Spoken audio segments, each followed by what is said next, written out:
Morning every student, मेरा नाम संजय विश्वकर्मा है। आज हम फिजिक्स के एक नए टॉपिक के बारे में बात करने वाले हैं। तो चलिए शुरू करते हैं अपना टॉपिक।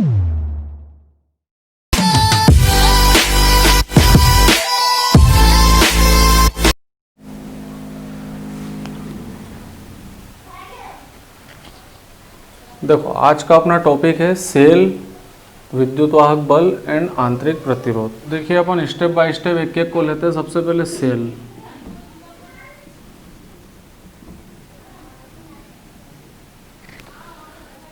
एक सेल होती है हमारी कोशिका और एक सेल होती है जेल। लेकिन अपने फिजिक्स की सेल कौन सी है? तो फिजिक्स में जो सेल है वो एक डिवाइस है। नहीं, ये क्या है? एक डिवाइस। क्या काम है इसका? ये सप्लाई करती है इलेक्ट्रिक करंट को। इसका काम है किसी भी सर्किट में, किसी परिपथ में धारा की सप्लाई करना। धारा को प्रोड्यूस करना नहीं, केवल उसका कैरियर का काम है। नहीं, इसका काम है सप्लाई करना। तो सेल की डेफिनेशन यदि देखी जाए तो डेफिनेशन क्या है इसकी? कि ऐसी युक्ति जो रासायनिक ऊर्जा को विद्युत ऊर्जा में परिवर्तित करती है उसे क्या कहते हैं? सेल। अब रासायनिक ऊर्जा को विद्युत ऊर्जा में परिवर्तित करना मतलब क्या हो गया? देखो, सबसे पहले तो सेल का क्या काम है? सेल का काम है, ये क्या करता है? ये इलेक्ट्रिक एनर्जी को काय में सप्लाई करता है, किसी भी सर्किट यानी परिपथ में। यानी विद्युत ऊर्जा की सप्लाई काय में होती है? किसी भी परिपथ में। अब दूसरी इसमें ध्यान रखने वाली बात है, बहुत सारा राइटर बहुत सारी किताबों में लिखा हुआ रहता है कि भाई सेल से विद्युत धारा उत्पन्न होती है। ये सरासर गलत है, बिल्कुल गलत है। इसको नहीं मानना अपने को।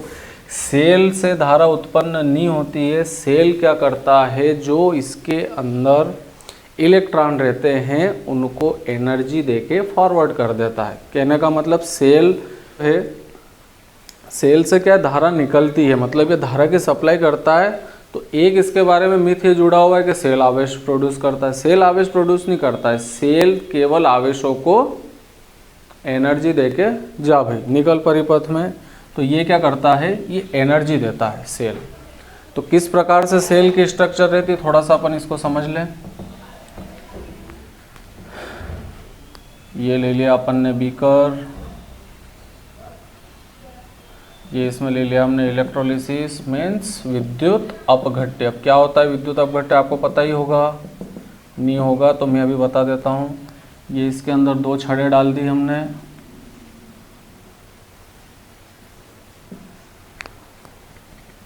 ठीक। इसके अंदर क्या लिया हमने? विद्युत अपघट्य। उसमें विद्युत अपघट्य में सपोज दैट अपन ने क्या ले लिया? HCl, हाइड्रोक्लोराइक अम्ल। अब सेल में क्या होता है? इस सेल को जैसे हमने बाहर किसी परिपथ से जोड़ा, ये भाई वो सर्किट है जिसमें अपने को इससे करंट सप्लाई करनी, उससे जोड़ दिया। इसका प्रतिरोध क्या हो गया? R। अब ये क्या करता है? मान लो यहाँ पे सारे नेगेटिव नेगेटिव नेगेटिव सारे एक इलेक्ट्रोड पे इकट्ठे हो गए। एक इलेक्ट्रोड पे कौन से इकट्ठे हो गए? पॉजिटिव पॉजिटिव पॉजिटिव, सारे एक जगह इकट्ठे हो गए। अब ये इलेक्ट्रॉन यहाँ से जाएंगे, किस डायरेक्शन में जाएंगे? इस डायरेक्शन में। इस प्रतिरोध में से होते हुए इलेक्ट्रॉन इसमें आएंगे। तो ये आपकी ये ऋण प्लेट हो गई, जिसे अपन ऋण इलेक्ट्रोड बोल सकते हैं। तो ये हो गया आपका एनोड एंड इसको बोलेंगे हम कैथोड। ये इलेक्ट्रॉन यहाँ से जाएंगे, इसमें से होते हुए यहाँ आएंगे। मतलब इसने क्या करा? इलेक्ट्रॉन्स को एनर्जी देके उनको परिपथ में पहुँचा दिया। परिपथ में कैसे? मतलब जैसे मान लो आपको किसी सेल से बल्ब जला, तो बल्ब जलाएंगे, बल्ब को यहाँ जोड़ दिया। जैसे उसका कनेक्शन सेल से करेंगे तो सेल से क्या निकलेंगे? सारे इलेक्ट्रॉन। और इलेक्ट्रॉन एनर्जी लेके इस सर्किट में जाएंगे। यहाँ से आए, एनर्जी यहाँ प्रोड्यूस अपनी ख़त्म कर दी, फिर थके आ रहे हैं आ गए। यहाँ से चले, फिर इसमें एनर्जी दी, वापस आ गए। जैसे एक गाड़ी में अपन किसी सुबह पेट्रोल पंप से पेट्रोल भराते हैं, सुबह से शाम घूमते हैं, वापस आ जाते हैं, सुबह से शाम घूमते हैं, वापस आ जाते हैं। जैसे एक व्यक्ति खाना खाता है, सुबह खाना खा लिया, दिन भर काम करा, सारी एनर्जी थी वो सारी वेस्टेज हो गई, शाम को आके फिर खाना खाना, फिर गया, फिर काम काज करा, फिर खाना खाना। तो खाना क्या कर रहा है हमें? खाना एनर्जी प्रोवाइड कर रहा है। तो ये जो सेल है ये केवल इलेक्ट्रॉन को एनर्जी देता है, ना कि ये कोई आवेश उत्पन्न करता है, नहीं, ये बिल्कुल गलत है। तो यहाँ से इलेक्ट्रॉन निकलेंगे, इस प्रतिरोध में होते हुए इस इलेक्ट्रोड में आ जाएंगे। अब ये जो इलेक्ट्रॉन आ रहे हैं धन प्लेट के पास, तो हम बोलेंगे कि भाई मान लो इसके अंदर कोई इलेक्ट्रॉन है, अपन बोलेंगे इलेक्ट्रॉन तो धन प्लेट की ओर आकर्षित होना चाहिए। तो ये इलेक्ट्रॉन क्या करते हैं, यहां से यहां एक फोर्स के द्वारा मूवमेंट करने लगते हैं ताकि ये परिपथ पूरा हो जाए। और जब ये परिपथ पूरा होगा तो धारा, ये यहां से इलेक्ट्रॉन जाएंगे ऐसे, तो धारा इस दिशा में बहना शुरू कर देगी, जिससे कि बाहरी परिपथ में धारा की सप्लाई होगी। और धारा की सप्लाई कब होगी? जब ये इलेक्ट्रॉन वापस से इस इलेक्ट्रोड पर पहुंच जाए, यानी इनको यहां से यहां लाने के लिए एक फोर्स की जरूरत पड़ती है। वो जो फोर्स रहता है वही तो बैटरी का कार्य, मेन सिद्धांत तो वही। वो फोर्स इन इलेक्ट्रॉनों को क्या करता है, यहां से यहां तक लाता है, और ये इलेक्ट्रॉन फिर से ऐसे होते हुए इस इलेक्ट्रोड से इधर होते हुए मूवमेंट करते हैं। ये इनका परिपथ हो गया, और इसके अपोजिट काय की डायरेक्शन हो जाएगी, विद्युत धारा की। अब ये विद्युत अपघट्य क्या होता है? ये एक ऐसा द्रव है जो अपने आयनों में विभक्त होता है। जैसे कि HCl है, HCl का अपघटन होता है तो H प्लस और Cl माइनस, यानी ऐसा लिक्विड जो अपने आयनों में विभक्त हो जाता है उसे क्या कहते हैं? विद्युत अपघट्य। ठीक, अब अपन बात करते हैं विद्युत वाहक बल की। विद्युत वाहक बल क्या है? तो भाई विद्युत वाहक बल क्या है? ये इलेक्ट्रॉन मूवमेंट करेंगे, इलेक्ट्रॉन के मूवमेंट करने से क्या यहाँ पे क्या होता है? इलेक्ट्रॉन मूवमेंट करते तो क्या होता है? आवेश उत्पन्न हो जाता है। अब आवेश उत्पन्न, हम बोल रहे हैं कि इलेक्ट्रॉन आवेश को उत्पन्न नहीं करता है, ठीक है, मान रहे अपन, लेकिन ये सेल आवेश को उत्पन्न नहीं करता है, ये केवल इन इलेक्ट्रॉनों को एनर्जी देके इनकी सप्लाई करता है।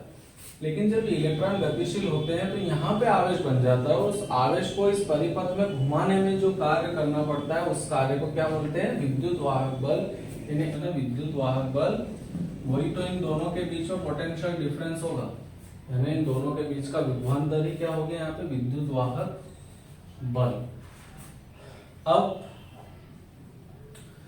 इसके बाद हम देखते हैं, इसको थोड़ा सा दूसरे परिपथ से समझाता हूं मैं आपको।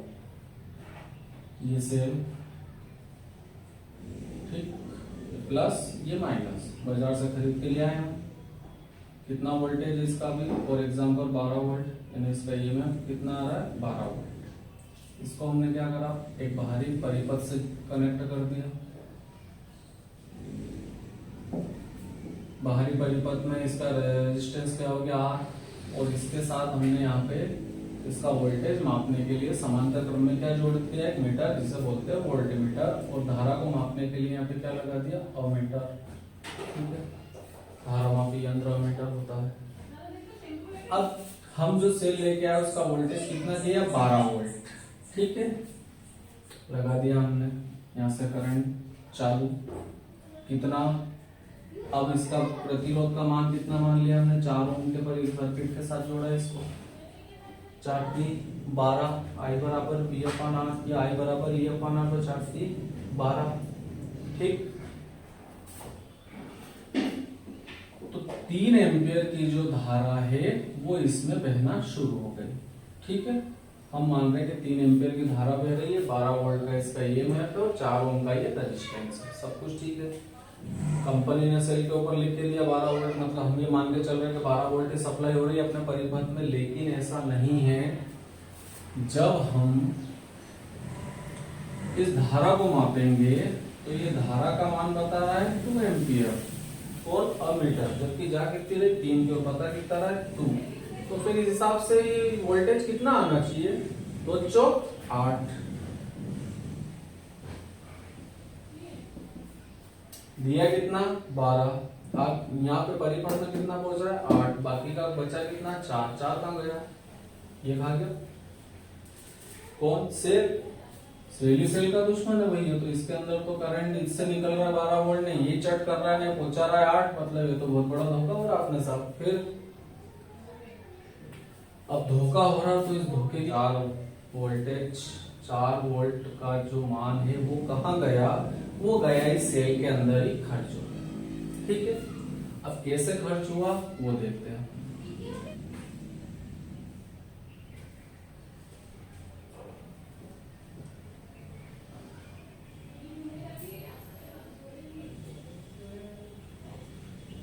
ये जो सेल है, जो हम बोल रहे हैं कि 12 वोल्ट के ईएमएफ की सप्लाई कर रहा है, धारा का मान 3 एम्पियर है, अमीटर बता रहा है 2 एम्पियर, और यहाँ पे वोल्ट मीटर लगाया हमने इस सिरों चालक के सिरों का विभवांतर मापने के लिए।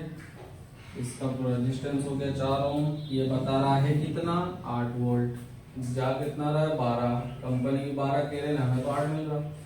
अब दुकानदार के पास जाएंगे, दुकानदार क्या कहेगा, मुझे नहीं पता क्या होता है, लेकिन अपन पता करते हैं क्योंकि अपन फिजिक्स पढ़ रहे हैं। देखो होता क्या है कि इस सेल के अंदर वो 4 वोल्ट जो बच रहा है आपका, टोटल आपका यहाँ कितना वोल्टेज आ रहा है 8, ये जो 4 वोल्ट का डिफरेंस है वो गया इसके अंदर खर्च हो गया। कैसे खर्च हुआ, या तो ये खा गया चट कर गया, तो बिल्कुल सही बात है, ये किसी ने चट करा, इसने चट कैसे करा, इसके अंदर धारा के मार्ग में रुकावट डालने वाला एक प्रतिरोध इसके अंदर रहता है, जिसे बोलते हैं आंतरिक प्रतिरोध। यानी मैं आपको डायरेक्ट इस पे लेके नहीं आया हूं, मैंने आपको एक पिक्चर बताई, एक कहानी सुना दी कि भाई किस तरीके से 12 का 8 हुआ और 4 का गया, तो 4 कौन खाया, सेल ने। अब सेल के अंदर क्या आया नया, तो वो आ गया ये। तो हमारा टॉपिक क्या हो गया, आंतरिक प्रतिरोध। इसको मैं 2 मिनट के लिए भार बना देता हूँ, भार होता नहीं है, ये अंदर ही रहता है, लेकिन इसको शो करना है, और इसको शो करते हैं स्मॉल आर से। आपको थोड़े लेटर ये छोटे दिख रहे होंगे, लेकिन आप जूम करके देख सकते हो इसे। यहाँ पे क्या हुआ, 4 वोल्ट का जो डिफरेंस है वो इसने वेस्टेज कर दिया, वरना 8 और 4 कितना होता अपना 12 दे रहे तो 12 मिलना चाहिए ना। तो बैंक में अपन पैसे जमा कर रहे 10,000, तो 10,000 ही मिलेंगे, थोड़ा बढ़ के मिलेगा, कम तो मिलना नहीं। चार्जेस कटते हो बात अलग होती है, लेकिन अपन 8-10 दिन में निकाल रहे तो उतना ही पेमेंट रहेगा ना अपना। तो फिर ये क्यों हो रहा है, 12 दे रहे हैं 8 मिल रहा है, गलत बात है। तो और ये गलत बात है, तो फिर गया काम, तो गया काम इसमें खर्च होगा। और ये क्या है, तो ये सेल के अंदर की रुकावट है, और सेल के अंदर की रुकावट को क्या बोलते हैं, आंतरिक प्रतिरोध। तो डेफिनेशन क्या हो गई, किसी सेल के अंदर धारा के मार्ग में आने वाली रुकावट को क्या बोलते हैं, उस सेल का आंतरिक प्रतिरोध। किसी सेल के अंदर धारा के मार्ग में आने वाली रुकावट को क्या बोलते हैं, उसका आंतरिक प्रतिरोध। यानी ये हो गया आपका इंटरनल रेजिस्टेंस, जो कि उस धारा को रोकता है। ठीक है, और धारा रुकेगी तो उसके जब धारा वहां रुकेगी तो वोल्टेज उसका ऑटोमेटिक डाउन होगा ही होगा। ठीक है ना।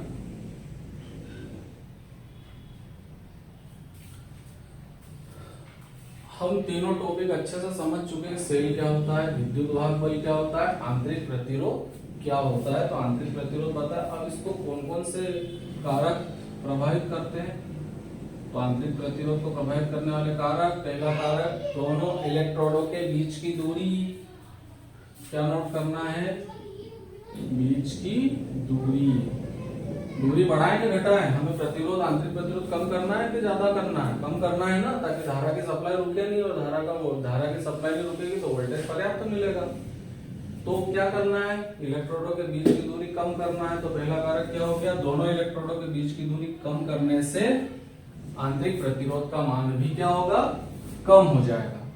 दूसरा कारक आ गया आपका इलेक्ट्रोडों के क्षेत्रफल पर।